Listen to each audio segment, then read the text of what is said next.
Nah, threshold itu sendiri adalah ya semacam portal yang dibuat supaya hanya orang tertentu yang bisa melewati itu. Kalau Anda masuk kawasan perumahan elit, depannya pasti ada portal. Tugas dari portal itu adalah menghalangi maling masuk ke rumah privat orang. Portal dimaksudkan untuk menghalangi maling. Dan dalam soal threshold ini, portal itu justru dipasang oleh maling supaya tuan rumahnya nggak bisa masuk, karena si maling mau rampok dulu rumahnya, baru dia izinin tuan rumah masuk. Threshold itu adalah begitu. Kita lanjutkan kepada Bung Rocky Gerung yang sudah bergabung bersama kita untuk menyampaikan pokok-pokok pikiran tentang ambang batas Pilpres dan ancaman bagi demokrasi. Kebetulan juga Bung Rocky pernah menjadi salah satu pihak yang mengajukan keberatan terhadap undang-undang pemilihan umum yang membatasi calon presiden dengan persentase tertentu. Selamat sore Bung Rocky, silakan. Halo, sore. Terima kasih Pak Moderator. Agak terputus ini karena saya ada di agak jauh dari pusat sinyal. Saya coba pelan-pelan ya. Saya ikuti tadi keterangan terakhir dari Zainal Mokhtar itu, dan dia akan maju lagi ke Mahkamah Konstitusi untuk mengulangi perbuatan konstitusionalnya di pemilu yang lalu. Dan saya juga akan lakukan hal yang sama itu. Tetapi bukan karena pertimbangan pragmatis, bahwa seolah-olah karena ada perubahan komposisi hakim, maka kita manfaatkan perubahan komposisi itu. Tentu itu juga adalah permainan politis, boleh aja. Tetapi kita akan maju lagi karena satu prinsip tadi, yaitu hak berdemokrasi tidak bisa dibatasi dengan kekacauan logika Mahkamah Konstitusi. Jadi itu soal utamanya itu. Nah, kenapa itu mesti kita lakukan? Karena akhirnya kita bertengkar mana yang jadi problem. Sistem parlementer dalam soal-soal semacam ini, kekacauan dalam sistem parlementer yang diimplan ke dalam sistem presidensial, atau sebaliknya, supaya sistem presidensial itu tidak efektif, maka dipakailah aturan-aturan parlementarian. Tapi bagi saya problemnya tidak di dalam sistem presidensial atau sistem parlementarian yang udah jelas di dalam teori, jelas di dalam sejarah bernegara. Yang kacau itu adalah sistem MK sendiri sebetulnya yang kacau itu. Jadi saya bayangkan misalnya, tadi disinggung juga oleh Zainal Mokhtar, MK itu di kantornya di Merdeka Barat itu cuma ada badannya tuh, badan doang. Otaknya itu diatur secara remote 500 meter dari Merdeka Barat, yaitu di Merdeka Utara, di Istana Presiden. Otaknya diatur di situ. Kakinya dirantai di Senayan, di DPR. Jadi Anda bayangkan, tubuh si MK ini yang bebas cuma tangannya tuh. Otaknya, kepalanya diatur di istana, kakinya diikat di Senayan.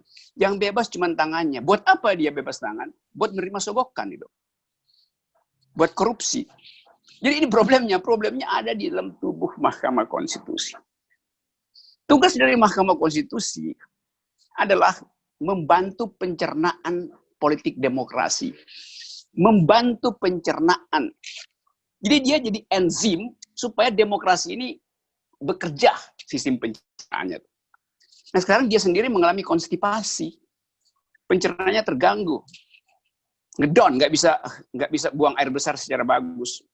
Nah, karena itu mungkin Mahkamah Konstitusi, kita sebut aja Mahkamah Konstipasi. Mengalami konstipasi. Tidak bisa mencerna, enzimnya kurang. Enzim apa itu? Tadi saya mau menerangkan bahwa enzimnya itu yang nggak mengerti teori itu. Memang dia nggak perlu teori, karena dia tidak otonom untuk memakai akalnya. Akalnya itu judicial activism. Tanpa perlu dengar sinyal dari presiden, mestinya dia pakai filosofi itu. Bahwa dia melakukan judicial activism. Ultimate guardian of the constitution. Kan itu basisnya kan. Tapi sialnya, tadi, dia mesti deal dengan orang yang mengangkat dia di Senayan, yang kakinya diikat di situ, dan dia mesti deal dengan orang yang merestuinya di istana, karena otaknya diatur di situ, di remote control dari situ. Jadi sebetulnya waktu kita mengajukan judicial review, tujuannya dua. Satu adalah menerangkan dalil-dalil bernegara yang benar. Dua adalah membongkar kekacauan berpikir dari Mahkamah Konstitusi. Tapi dari awal kita udah bisa prediksi ini pasti gagal. Tapi udahlah, kita lakukan itu dengan dalam keadaan yang betul-betul sekedar untuk menerangkan bahwa kami warga negara, kami terganggu dengan cara bernegara yang dilindungi oleh kekacauan berpikir dari Mahkamah Konstitusi. Itu poin awalnya. Soal-soal teknis legal tadi diterangkan dengan bagus tadi oleh Suminta tadi dan saudara Mokhtar. Tapi saya mau tambahkan aja begini supaya kita bisa diskusi lebih panjang ya. Tugas Mahkamah Konstitusi di dalam soal pemilu adalah memungkinkan terjadinya perubahan politik. Seluruh undang-undang pemilu dimaksudkan untuk memungkinkan terjadinya sirkulasi elit. Itu dalil pertama. Itu square one-nya tuh.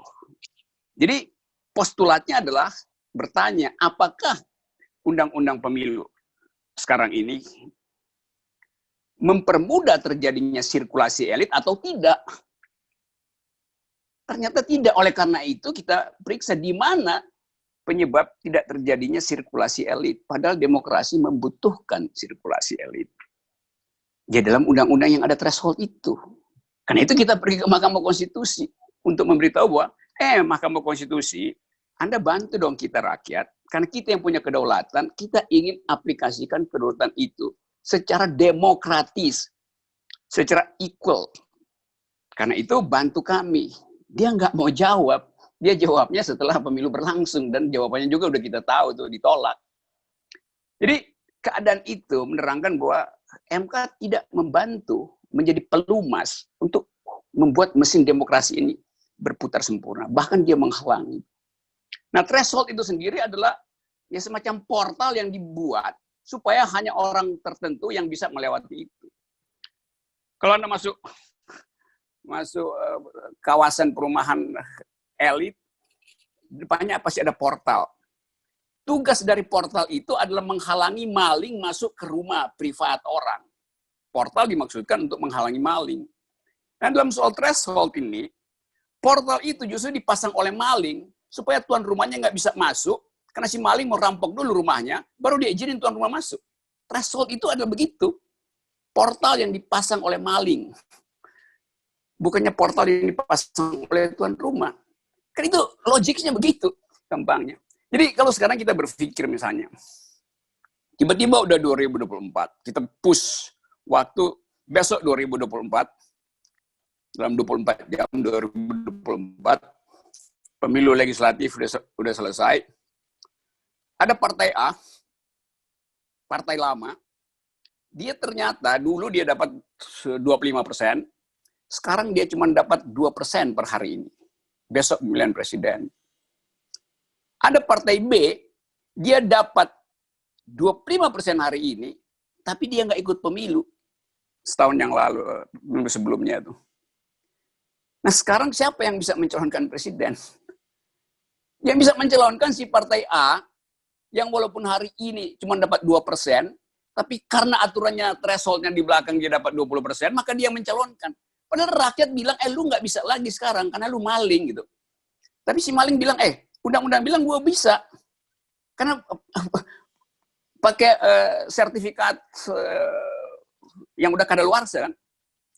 Sementara si partai baru yang nggak pernah ikut pemilu sebelumnya, tiba-tiba karena keajaiban demokrasi, dapat suara mayoritarian, tapi nggak bisa calon presiden. Karena dia belum pernah punya threshold sebelumnya. Threshold ini akan dipakai nanti 2029. Jadi kita lihat memang, ya itu kalau kita putar segala macam argumen, memang dipakai buat menghalangi demokrasi. Jadi kalau istilah sekarang threshold itu PDBB, pembatasan demokrasi berskala bodoh itu, bukan berskala besar. Pembatasan demokrasi berskala besar. Nah, kita ingin agar supaya sejak kita berupaya untuk mengaktifkan kembali demokrasi sejak reformasi, kita ingin orang kembali pada akal pikiran awal, bahwa hak untuk mencalonkan itu tidak sama dengan kepentingan partai. Jadi kepentingan partai jangan menghalangi itu. Nah, kalau kita anggap itu adalah keinginan berdemokrasi, maka udah berani aja kan, buang threshold-nya. Tapi sekarang kalau saya ketemu dengan partai, mereka juga masih bilang, kita setuju sih, threshold, persoalan threshold ini menghalangi. Tapi oke, kita bikin serendah mungkin, di mana kita bisa masuk tuh. Jadi ada orang ingin 4% karena partainya cuma dapat 4% kemarin. Ada yang ingin 7% karena partainya. Jadi dasarnya karena partainya punya threshold. Pada poin kita adalah nggak boleh ada threshold dalam sistem presidensial. Tapi inilah otak yang terbatas dipaksa untuk berpikir tentang transaksi. Akibatnya apa? Akibatnya pemilu itu bukan lagi kompetisi, tapi transaksi isinya. Nah, ini kekacauan-kekacauan semacam ini yang membuat kita tidak percaya terhadap apa yang disebut sebagai penyelenggara demokrasi. KPU juga begitu. Itu sama aja tuh, KPU itu 11-12 dengan Mahkamah Konstitusi. Karena kita tahu waktu KPU dibentuk di awal reformasi, kita dorong KPU itu menjadi institusi etis, bukan sekedar institusi teknis. Tugas KPU itu bukan menyelenggarakan pemilu, tapi mendidik demokrasi. Penyelenggaraan pemilu itu bisa dilakukan oleh robot. Itu soal teknis. Tapi KPU sibuk untuk menerangkan hal teknis, sementara imperatif etisnya dia nggak mengerti. Padahal tugas dia adalah mengaktifkan etika politik. Itu pertama-tama, baru ngurus soal teknis. Supaya demokrasi tumbuh. Ini saya ringkas supaya saya mau dengar debatnya sebetulnya. Jadi kita ada di situ. Dalam keadaan ketiadaan etika demokrasi. Padahal itu adalah imperatif yang mesti dilakukan. Nah sekarang kalau kita bilang, kita ada dalam era pembicaraan tentang new normal. Selama ada threshold, nggak ada new normal dalam demokrasi kita. Jadi new normal itu juga harus masuk di dalam agenda konstitusi itu. Menormalkan, tiba pada a new kind of normality di dalam soal penyelenggaraan pemilu. Dengan cara apa? New normal artinya no threshold at all. Jadi saya kira pembicaraan semacam ini mesti kita aktifkan dari awal. Kalau kita ingin bahwa elit itu tidak dikendalikan oleh autokrasi yang sekedar diatur-atur di dua tempat, yaitu di Istana dan di Senayan. Nah, kalau Mahkamah Konstitusi bisa menyingkirkan atau melepaskan cengkraman Istana terhadap otaknya dan melepaskan cengkraman Senayan terhadap kakinya, maka tangannya itu nggak akan lagi terima-terima suap. Jadi saya ingin sebetulnya pembicaraan ini diperluas supaya baik masyarakat maupun partai politik terutama jangan ambil keuntungan dari gejala penyakit demokrasi, penyakit virus yang menghalangi demokrasi yang disebut threshold itu. Jadi kita mesti anggap bahwa yang harus dikalahkan dengan vaksin akal pikiran. Saya kira itu poinnya, kita bisa diskusi panjang lebar. Terima kasih ya diundang ngoceh-ngoceh di sini. Oke, salam buat semua sumber.